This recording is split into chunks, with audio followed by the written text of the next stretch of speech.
Welcome to The Afterpop, a brief breakdown of climate policies in our chat with Eric Meyer. Today, we're going to be diving into some of the key laws and policies that we discussed in episode 5 with Eric Meyer of Generation Atomic that are putting nuclear energy back into the spotlight. We'll explain them in simple terms so everybody, even if you're brand new to this, can understand how they're changing the game for nuclear power. Let's get started. First up, let's talk about the Inflation Reduction Act, or IRA for short. This landmark law was passed in August of 2022 and is one of the biggest climate policies in U.S. history. Think of it as a giant toolbox for clean energy. The IRA includes tax credits, i.e. financial rewards, for companies building projects like wind farms, solar powers, and, yes, nuclear power plants. Why is this important? Because building new nuclear is super expensive. These credits make it cheap and easy to create more clean energy. Now, here's where it gets even better for nuclear. The IRA has something called the Civil Nuclear Credit Program. This program sets aside $6 billion in order to keep old nuclear plants open.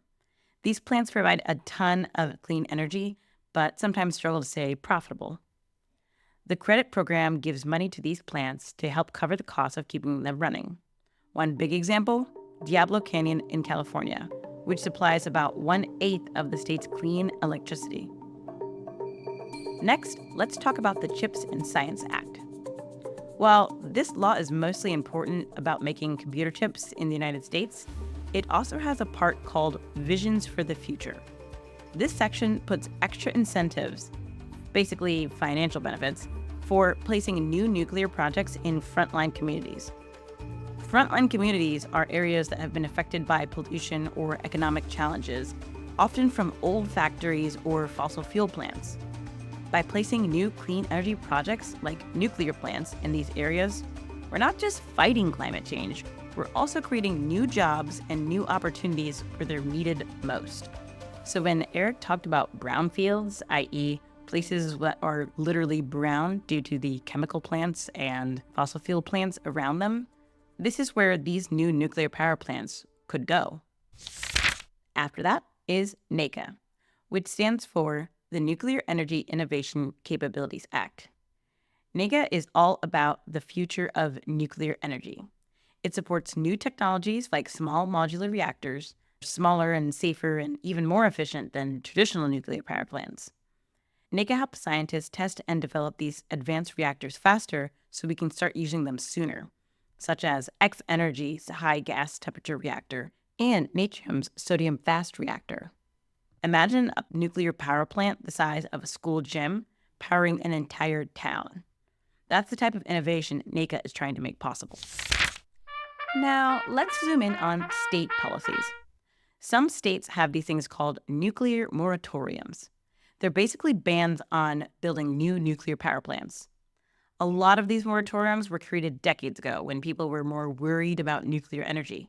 But now, with newer, safer technology, more states are starting to remove these bans. For example, states like Kentucky, Montana, and West Virginia have recently taken down their moratoriums. Why? Because they're realizing nuclear energy is one of the best tools we have had for reliable, clean electricity. When a state removes a moratorium, it's like opening a door for a cleaner energy future.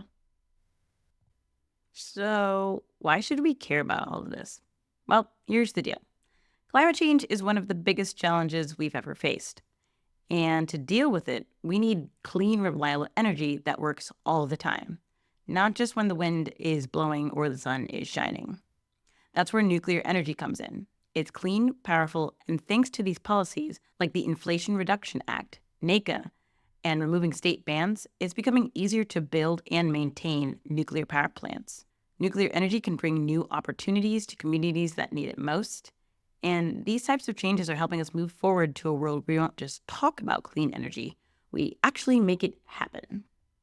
Because as long as we keep plugging in our cars, turning on our lights, watching television, streaming Netflix, scrolling through Facebook, using our Instapot, heating up our food, freezing our ice cream, we're still going to need energy.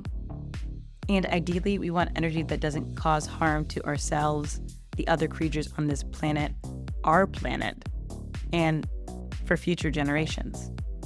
That's all today for today's episode of Naked Nuclear, the Afterpop, a brief explanation of climate policies from our episode with Eric Meyer. You can find us online or on social media at Naked Nuclear. Thanks again for tuning in, and remember, if you plug it in, you are ethically responsible for the conversations around energy use in your home. Thanks for listening.